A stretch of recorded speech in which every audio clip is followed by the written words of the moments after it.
So এটা হচ্ছিল JoBike, উনি হলো এই কক্সবাজার পয়েন্টের উনি এখানে উনি দায়িত্বে আছেন। তো এটা কি, এটার সিস্টেমটা কি বলবেন একটু? এটা আপনার প্লে স্টোরে ঢুকে আমাদের JoBike-এর অ্যাপসটা আছে, এটা ডাউনলোড করতে হবে। ডাউনলোড করে আপনার ফোন নাম্বার দিয়ে লগ ইন করবেন। লগ ইন করার পর কিউআর কোড স্ক্যান করে আপনি চালাতে পারবেন। আচ্ছা, তো এটার সিস্টেমটা কি, মানে রিফিল করা যাবে? হ্যাঁ, এটা রিফিল করা যাবে, আমাদের বিভিন্ন পয়েন্টে রিফিল পয়েন্ট থাকবে। সো এই কিউআর কোড স্ক্যান করলে আমি বাইকটা চালাতে পারবো?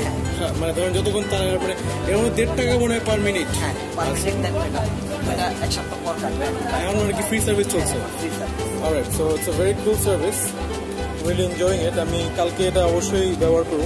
So this is the new interesting thing in Cox's Bazar. It's called the JoBike.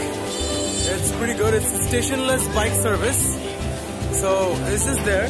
I can just take any bike I want just by scanning the QR code that is in the bike, and then I'll be charged.